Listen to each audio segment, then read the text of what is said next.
speaking out about racial profiling. They say it happens way too often and it needs to be addressed immediately.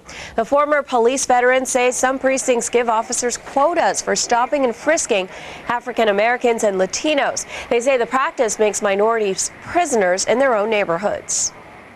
Profiling had to do with Omar Edwards, Professor Gates, Chief Ziegler. You know, what status do we have to have as people of color before we become exempt from racial profiling?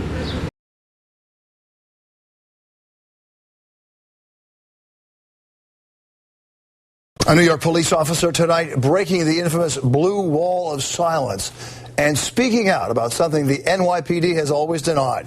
Cops have quotas for arrests and for tickets. And the officer says the pressure to make quotas means the arrest of innocent people. Investigative reporter Jim Hoffer is here with his exclusive. Jim? Bill and Liz, a 5-year veteran of the NYPD, says his conscience could no longer allow him to remain silent. He claims at the 41st Precinct in the Bronx, it's all about numbers, number of arrests and summonses, often of young minorities who have done nothing wrong. When Officer Adil Polanco dreamed of becoming a cop, it was out of a desire to help people, not, he says, to harass them. I'm not going to keep arresting innocent people. I'm not gonna keep searching people for no reason. I'm not gonna keep writing people for no reason. I'm tired of this. Officer Polanco says one police plaza's obsession with keeping crime stats down has gotten out of control.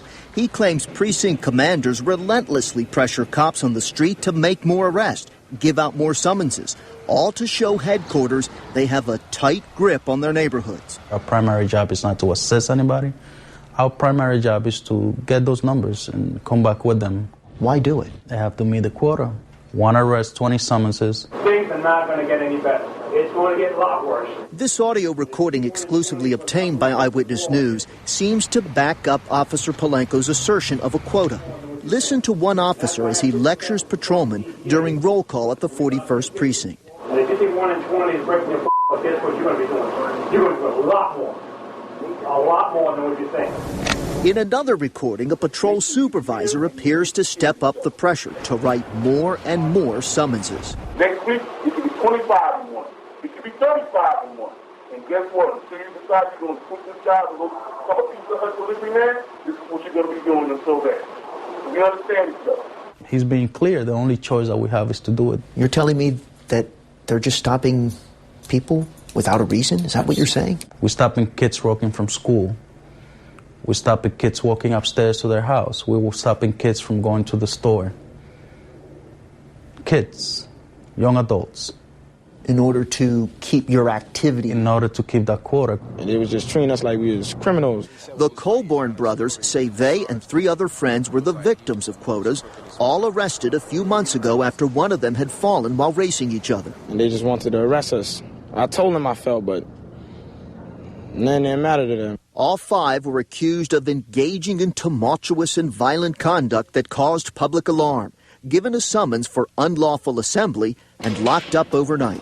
We went through the whole process, and we never even see the judge. They let us out the back door. The charges were dropped, but Officer Polanco says the patrolmen still got 5 summonses toward their monthly quota. Even if the crime is not committed, the number's there.